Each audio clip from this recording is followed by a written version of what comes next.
Hello, I'm Vila Spiderhawk, and I'm going to read an excerpt from Short Stories. This book is available for $2.99 at Amazon's Kindle store, at Barnes & Noble's Nook store, and at my website, www.vilaspiderhawk.com. The man who met us was almost as tall as my father, and as thin. His brown hair graying at the temples.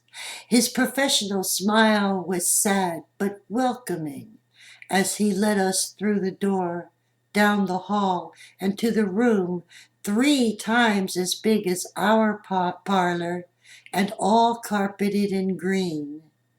Rows of sofas in dark green and in beige and in gray faced the casket lined with quilted white satin.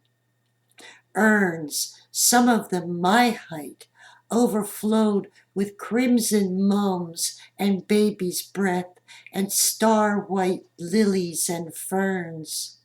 As if we couldn't find our way, he guided us to the coffin, then with a few words of condolence backed away. And then my father picked me up so I could kiss her goodbye.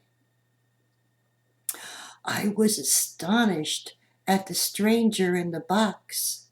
Her eyes were closed, her cheeks were rouged, her lips were as red as a tomato, and she was in a flowered dress without an apron. Her hands, folded at her belly, held a single yellow rose. Her flesh was cold to my lips, and she was small, so very small. I'd always thought of her as tall and broad and strong. Nothing I saw in that over-cushioned box spoke the truth about the way Aunt Hattie lived.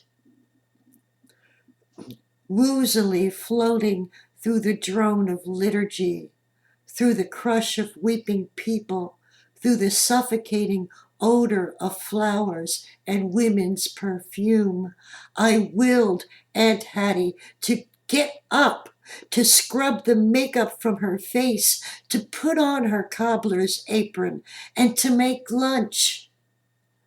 I refused to accept that she would never come back, that our hours on the pier were gone forever.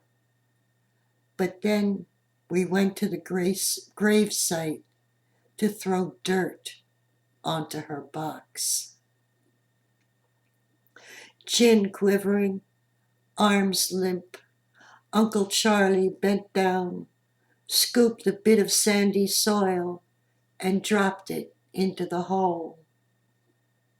Mother kissed her little clump and whispered words I could not hear before tossing hers with a sickening clunk.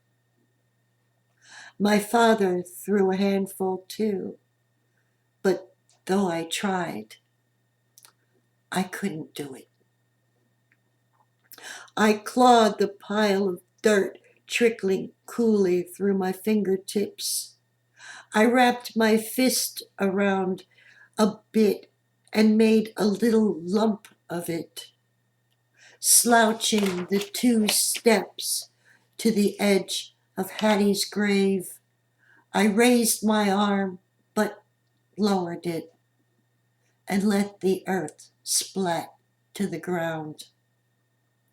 The others slowly filed by, each doing what I could not do. The shame of failing to accomplish that simple, awful task suffocated all my words, squeezed all the breath out from my lungs. I rode in silence to the luncheon at the church. Again, this is from Short Stories. This book is available for $2.99 at Amazon's Kindle store, at Barnes & Noble's Nook store, and at my website, www.vilaspiderhawk.com.